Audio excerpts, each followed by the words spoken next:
صل على سيدنا ومولانا محمد. بسم الله الرحمن الرحيم.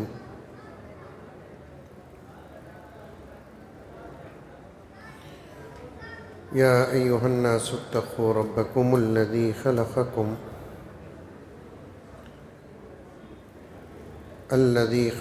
من نفس واحدة وخلق منها زوجها وبث منهما رجالا كثيرا ونساء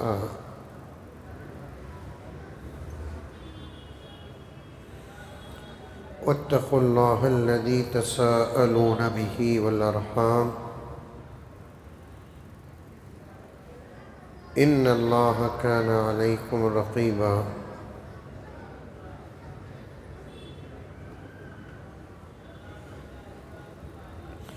صدق اللہ مولانا العظیم.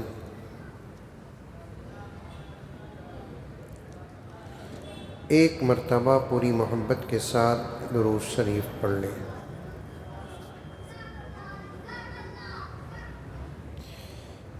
ہماری بات چل رہی تھی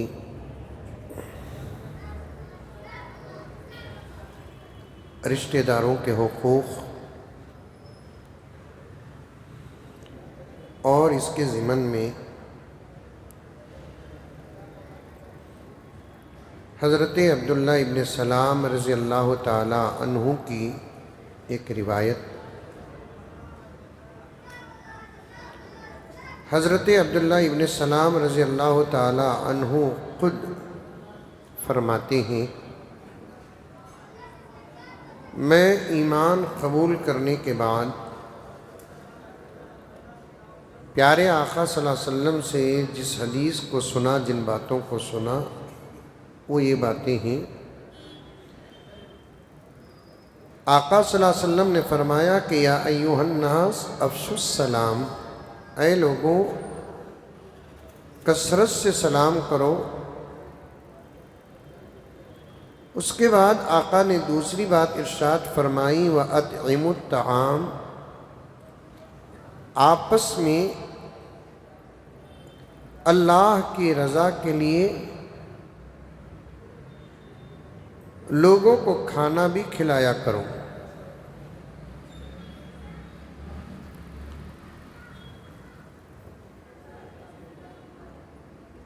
کھانا کھلانے کے کئی طریقے ہیں. ایک طریقہ دوست احباب کو، رشتہ داروں کو بلا کر ہمارے اپنے گھر میں کھانا کھلانا، اور ایک طریقہ یہ ہے کہ غریبوں کو کھانا کھلانے کا کہیں انتظام کرنا، اور ایک طریقہ یہ ہے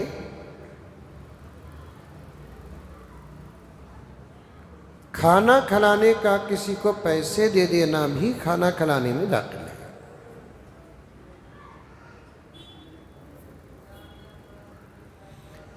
بہرحال اسلام میں دوست احباب کو، رشتہ داروں کو، غریبوں کو کھانا کھلانے کی بڑی زبردست اہمیت ہے.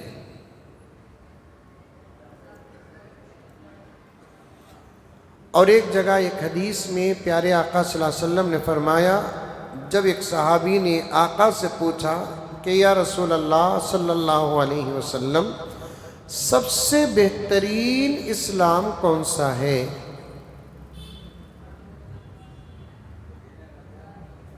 آقا صلی اللہ علیہ وسلم نے انہی باتوں کو دوسرے الفاظ سے استعمال فرمایا، تقرأ السلام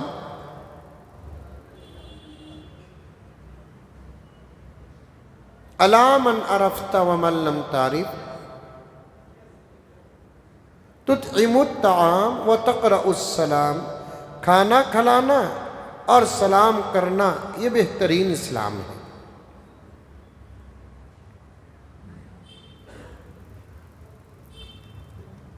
دوست احباب اور رشتہ داروں کے حقوق میں سے ایک حق ہے ان کو کبھی کبھی ہمارے اپنے گھروں کو بلا کر کھانا کھلانے کا بھی انتظام کرنا. عام طور پر ذہنوں میں ایک بات ہے، غریبوں کو کھانا کھلائے تو ثواب ملتا ہے، رشتہ دار اور دوست احباب کو کھانا کھلائے تو ثواب نہیں ملتا۔ یہ بالکل غلط بات ہے۔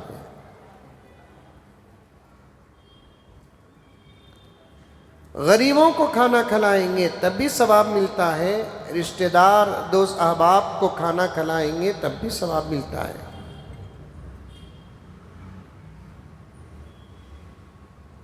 کھانا کھلانے والا اپنی طاقت کے مطابق جہاں تک ہو سکے بہتر سے بہتر کھلانے کی کوشش کرنا، لیکن اسراف کے بغیر۔ کھانا کھلانے والا جن کو دعوت دیتا ہے ان لوگوں کے مزاج اور طبیعت کو سامنے رکھ کر بھی کھانا کھلانا، کہیں ایسا نہ ہو کہ ان کی طبیعت کچھ اور ہے، تمہارا انتظام کچھ اور ہے، تو پھر وہ گھر کو آ کر کھائے بغیر چلے جائیں گے۔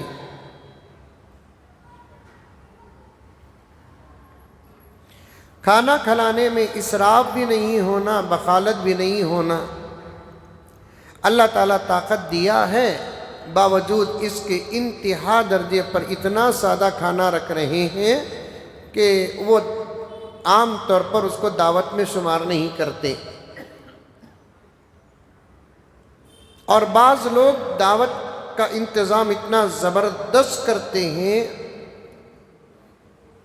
جس میں سے تقریباً 70-80% دعوت کا پورا نظام اسراف میں چلا جاتا ہے، اور کھلانے والے کی نیت اللہ کو راضی کرنا نہیں ہے۔ دیکھیے ترجمے میں نے کہا کہ اللہ کو راضی کرنے کے لیے ایک دوسرے کو کھانا کھلانا، لیکن دعوت دینے والا اور دعوت کرانے والا جب دعوت کراتا ہے اور زبردست اور بہترین سے بہترین دعوت کا اگر انتظام کرتا ہے تو اس کا مقصد اللہ کی رضا نہیں ہے اور اپنوں کی محبت نہیں ہے، بلکہ ایک قسم کا دکھاوا ہے۔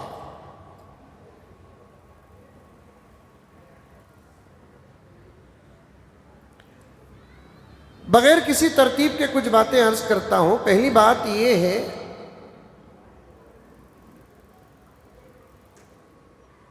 آج کل ماحول میں دعوتوں کا انتظام ہی نہیں ہے۔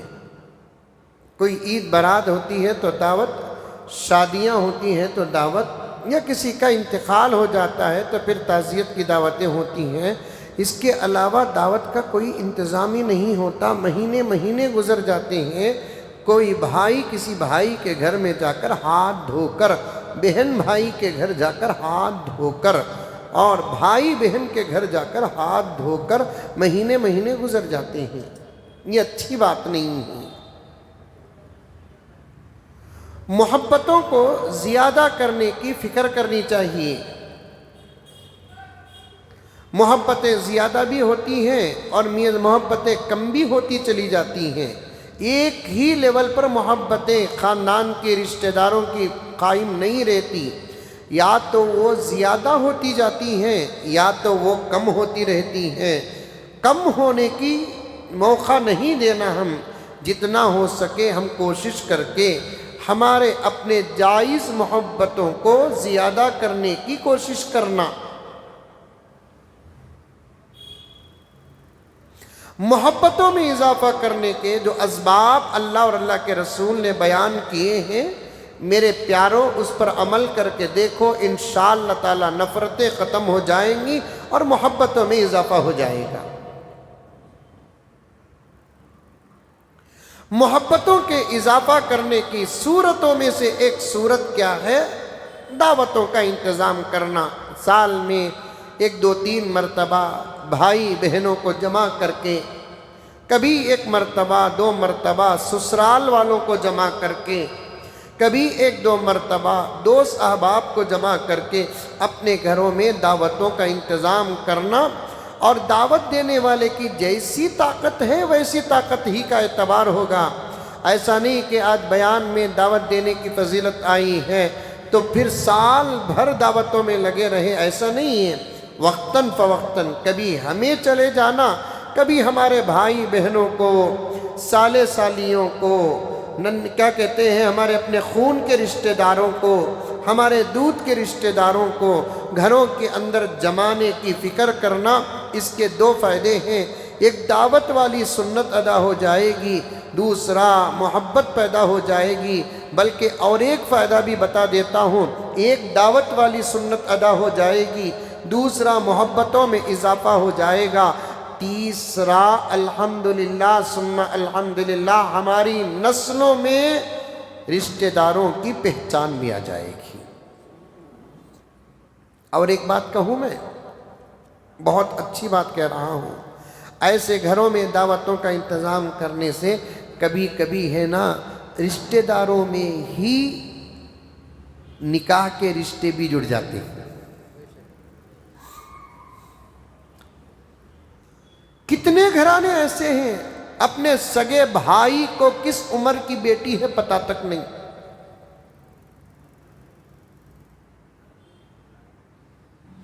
اپنی بہن کو کس عمر کا بیٹا ہے پتہ نہیں۔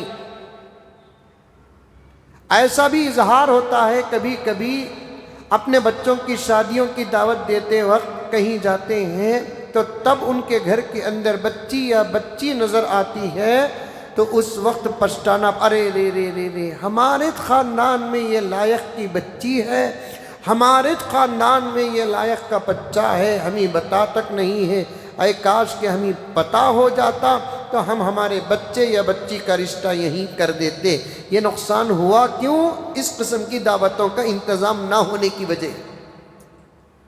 صحیح بول رہا ہوں عزیز صاحب میں؟ ایک زمانے میں مجھے سوال بھی آیا تھا، حضرت رشتہ داری میں شادی کرنا اچھا ہے کہ غیروں میں شادی کرنا اچھا ہے؟ دونوں طرف بھی اچھا ہے، دونوں طرف بھی خطرہ ہے۔ حدیث پاک میں اور قرآن میں یہ نہیں لکھا ہے کہ رشتہ داروں میں شادیاں کرو غیروں میں نہ کرو، یا غیروں میں کرو رشتہ داروں میں نہ کرو۔ حالات دیکھو، اس کے بعد کبھی موقع ایسے ہوتے ہیں رشتہ داروں میں کرنا پڑتا ہے، تو کبھی ایسے ہوتے ہیں کہ غیروں میں کرنا پڑتا ہے، جیسا مناسب ہے ویسے کرنا پڑتا ہے۔ لیکن آقا صلی اللہ علیہ وسلم اطعموا الطعام، دعوت پر اہتمام اور دعوت پر زور دے رہے ہیں۔ اس کے فائدوں میں سے ایک فائدہ کیا ہے؟ الحمدللہ۔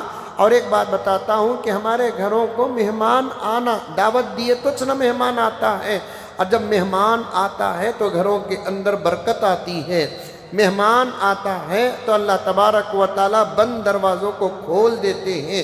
مہمان آتا ہے تو کئی مصیبتیں دور ہو جاتی ہیں۔ اور ایک تجربے کی بات جو میرے دوست احباب کی طرف سے مجھے پہنچی ہے، مہمان کبھی آ جاتے ہیں، کم سے کم مہمان کو دکھانے کے لیے گھر کے جھگڑے محبت میں بدل جاتے ہیں۔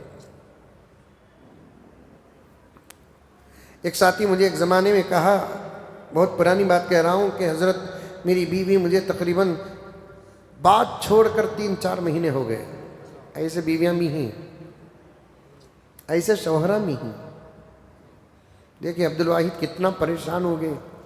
اس کا مطلب یہ ہے کہ یہ 4-5 مہینے تو دور کی بات کہ 4-5 گھنٹے بھی برداشت نہیں کریں گے۔ ماشاءاللہ، اللہ سلامت رکھے اسی محبت میں۔ 4-5 مہینے ہو گئے حضرت، ہمارے درمیان میں ایک اختلاف ہوا۔ اختلاف کی وجہ سے ہم دونوں بات چھوڑ دیے۔ میں اس ضد پر رہ گیا، انہیں بات کرنا، انہیں اس ضد پر رہ گئی میں بات کرنا۔ چل رہا ہے نا آج کل، چل رہا ہے نا۔ شوہر کیا بیوی کو نہیں معلوم، بیوی کیا شوہر کو نہیں معلوم، اسی وجہ سے گھروں کے اندر یہ حال ہو رہا ہے۔ میں دونوں کو بیلنس سنبھالتے ہوئے کہہ رہا ہوں، شوہر بات نہیں کریا تو کیا بیوی بات کرے بغیر زندگی رہ جائے؟ یہ اچھی بات ہے؟ پڑھ کر جا کر خود اگر بیوی اپنے شوہر سے بات کر لینے پر کون سا نقصان ہو جائے گا؟ بیوی اگر بات نہیں کری تو کیا شوہر پوری زندگی بات کرے بغیر رہ جائے گا؟ میاں بیوی کا جو اختلاف ہوتا ہے سب سے زیادہ 4 دیواری کے اندر ہی ہوتا ہے، وہ بھی بیڈ روم میں ہوتا ہے۔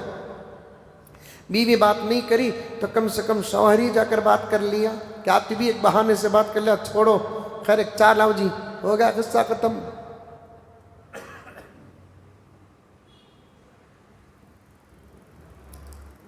غصے کی وجہ سے سینہ کیسا کی ہو رہا مجھے ایک گلاس گرم پانی لاؤں جی. باہر جا رہا ہوں کہتی بھی ہونا کہ تو فون کرو نہیں تو میسج کرو جی. ایک دوسرے آپس میں اگر بات چھوڑ دیتے ہیں تو پھر آگے بڑھ کر بات کرنے میں کسی قسم کی کوئی شرم کوئی ذلت نہیں ہے. ہمیں سمجھتے انہیں بات نہیں کریا میں کئی کو گر کو جا کو پڑھ کو اسے بات کرنا سو کیا میں اتنا گریا پڑیا انسان کیا. اے مسلمانوں پیارے آقا کی کتنی زبردست سند ہے. پیارے آقا صلی اللہ علیہ وسلم نے کیا ارشاد فرمایا, دو مسلمان آپس میں اگر بات چھوڑ دیتے ہیں, دونوں میں سے اگر ایک حق پر ہے, حق پر رہنے کے باوجود حق پر رہنے والا نا حق پر رہنے والے سے صرف اختلاف ختم کرنے کے لیے اللہ کو راضی کرنے کے لیے پڑھ کر بات کرتا ہے, اللہ تعالیٰ اس کے اس عمل سے اتنا خوش ہوتے ہیں, اتنا خوش ہوتے ہیں, جنت کے بیچوں بیچ اللہ تعالیٰ اپنی مرضی کا محل اس کے لیے تیار کرتے ہیں. سبحان اللہ. دو مسلمان کا مطلب میاں بیوی بھی, دو مسلمان کا مطلب دو بھائی بھی, دو مسلمان کا مطلب بہن اور بھائی بھی, دو مسلمان کا مطلب ماموں اور بھانجے اور بھانجیاں بھی, دو مسلمان کا مطلب چچا اور بھتیجے بھی, دو مسلمان کا مطلب دو دوست بھی, دو مسلمان کا مطلب ایک امیر ایک غریب بھی, دو مسلمان کا مطلب ایک گورا ایک کالا بھی. بہرحال دو مسلمان اگر آپس میں بات چھوڑ دیتے ہیں تو پھر دونوں میں سے پہلے جا کر جو بات کرتا ہے باوجود حق پر رہ کر اللہ تبارک و تعالیٰ کو راضی کرنے کے لیے اللہ تعالیٰ اس کے اس عمل سے اتنا خوش ہوتے ہیں, اپنی مرضی کا گھر اور محل جنت کے بیچوں بیچ اس کے لیے تیار کرتے ہیں. اس عنوان پر کبھی مجھے جلسوں میں بھی بات کرنے کا موقع ملتا ہے تو میں ایک واقعہ ضرور بیان کرتا ہوں. حضرت علی کے ایک بیٹے حضرت محمد جو فاطمہ سے پیدا نہیں ہوئے, علی کی اور ایک بیوی حنفیہ, ان کے پیٹ سے پیدا ہوئے حضرت محمد. سمجھ میں آ رہا ہے؟ حضرت فاطمہ کے رہتے ہوئے حضرت علی نے دوسرا نکاح نہیں کیا,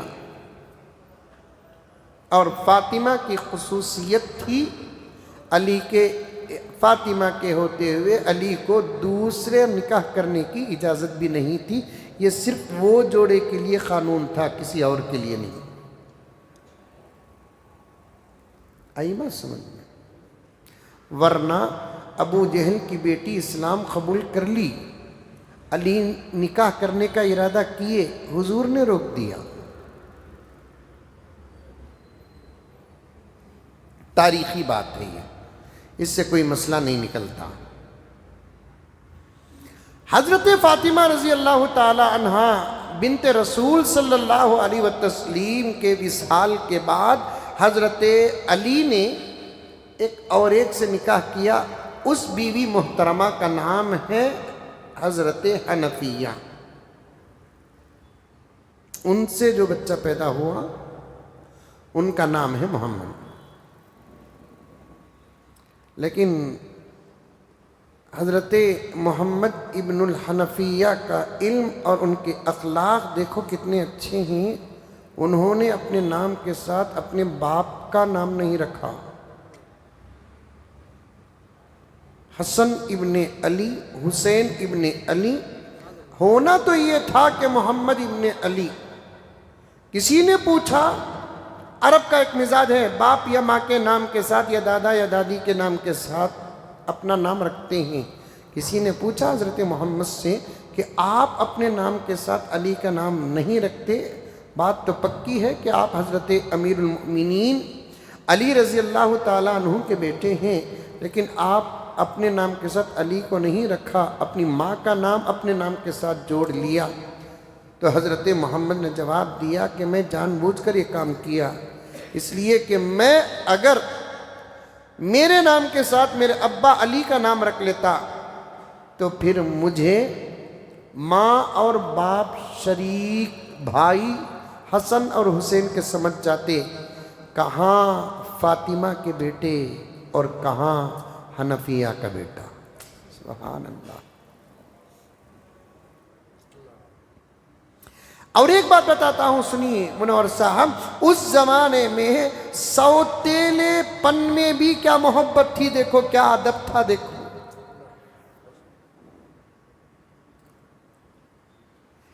اس زمانے کا مزاج اگر رکھیں گے یا سوتیلے پن کی فطرت کو اگر رکھیں گے، حضرت محمد حضرت حسن اور حضرت حسین سے حسد کرنا تھا۔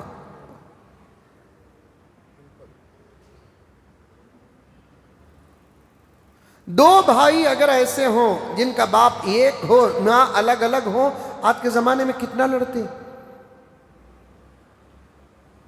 دو بھائی ایسے ہوں جن کی ماں ایک ہو، باپ الگ الگ ہو، کتنا نہیں لڑتے ہیں۔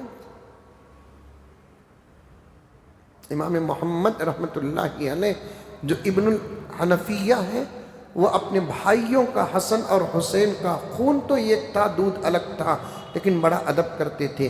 کسی مسئلے میں حضرت حسن کا حضرت محمد ابن الحنفیہ جو سوتیلے باپ شریک بھائی ہیں، اختلاف ہو گیا، انہوں الگ ہو گئے۔ خط بھیجا حضرت محمد ابن الحنفیہ نے حضرت حسن ابن علی اپنے باپ شریک بھائی کو خط لکھ کر بھیجا کہ بھائی جان، مسئلے میں اختلاف ہوا ہے،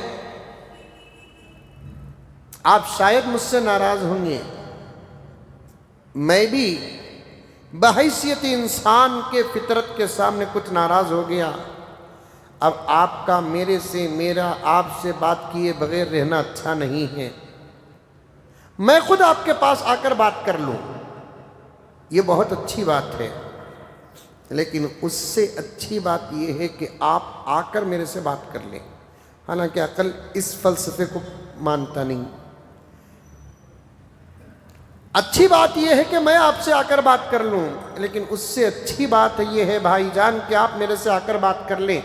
آپ میرے سے آ کر بات کریں، میں یہ اس لیے کہہ رہا ہوں، تمہارے نانا ہمارے رسول، سبحان اللہ، نانا تو تمہارے ہیں، لیکن رسول صرف تمہارے نہیں، ہمارے بھی ہیں۔ نانا صرف تمہارے ہیں یہ تو مان لیتا ہوں، لیکن رسول صرف تمہارے نہیں ہیں، ہمارے بھی رسول ہیں۔ آپ کے نانا ہمارے رسول حضرت محمد مصطفیٰ سب کہہ دو صلی اللہ علیہ وسلم نے فرمایا، دو مسلمان آپس میں کسی مسئلے میں اختلاف کر کے الگ ہو جاتے ہیں، دونوں میں سے ایک پہل کر کے اگر دوسرے سے آ کر بات کرتا ہے، اللہ تعالیٰ اس سے راضی ہو کر جنت کے بیچوں بیچ اسے اپنی مرضی کا محل تیار کرتے ہیں۔ اب بھائی جان، میں آ جاؤں تو یہ فضیلت مجھے مل جائے گی، میں آل رسول، خاندان رسول، نواس رسول میں بھی، رسول سے فضیلت میں بھی آگے بڑھنا نہیں چاہتا۔ کیا محبتیں تھی صحابہ کے بیچ میں۔ آج ہم لوگ اس زمانے میں صحابہ کے درمیان ان لڑے چ نہیں، تاریخ میں خلط ملط کر کے ان کو لڑانے کی کوششیں کرتے ہیں۔ میں رمضان المبارک کے مہینے میں مسجد میں بعد از تراویح بیٹھ کر قسم کھا کر کہہ سکتا ہوں کہ حضرت علی اور حضرت معاویہ کے درمیان میں کسی قسم کا کوئی اختلاف نہیں تھا۔ حضرت علی بھی حق پر تھے اور حضرت امیر معاویہ بھی حق پر تھے۔ ایک اجتہادی چھوٹی غلطی ہوئی، وہ تو سب سے ہوتی ہے، وہ ہوا مسئلہ، اس کے بعد دونوں آپس میں مل گئے، ایک دوسرے کا احترام کرتے تھے، اپنے بچوں کو نصیحت اور وصیت کرتے تھے ایک دوسرے کے احترام کا، ادب کا۔ لیکن اس زمانے کے کچھ خبیث ایسے ہیں کہ اس واقعے کو رکھ کر اب ایسا پیش کر رہے ہیں کہ دونوں آپس میں بڑے زبردست دشمن تھے۔ صحابہ آپس میں دشمن نہیں تھے۔ قرآن کہتا ہے تمہاری تقریریں، تمہارا مطالعہ ایسے لوگوں کا، ایسے لوگوں کی تقریریں، ایسے لوگوں کا مطالعہ ٹھوکر مارنے کے لائق بھی نہیں ہے جب اس کے مقابلے میں دلیل مضبوط قرآن کی آ جاتی ہے۔ قرآن صحابہ کے آپس کے تعلقات کو بیان کرتا ہے۔ محمد الرسول اللہ والذین معہ اشداء علی الکفار رحماء بینہم۔ محمد صلی اللہ علیہ وسلم تم اللہ کے رسول ہو، اور تمہارے ساتھ جو ہے نا وہ صحابہ کون ہے معلوم؟ اللہ کے لیے اگر اپنوں میں سے کوئی ایمان والا نہیں، اس کے مقابلے میں سخت ہیں، اور اللہ کے لیے باہر کا بھی اگر کوئی صاحب ایمان ہے وہ ان کے لیے بڑے رحیم اور کریم ہے، رحماء بینہم۔ اس وقت ذہن میں ایک واقعہ یاد آ رہا ہے، دعوت اور اس کے بعد دعوت دینے کے فائدے انشاءاللہ تعالی یاد دلا دے، میں کل آپ کے سامنے بقیہ باتیں عرض کروں گا۔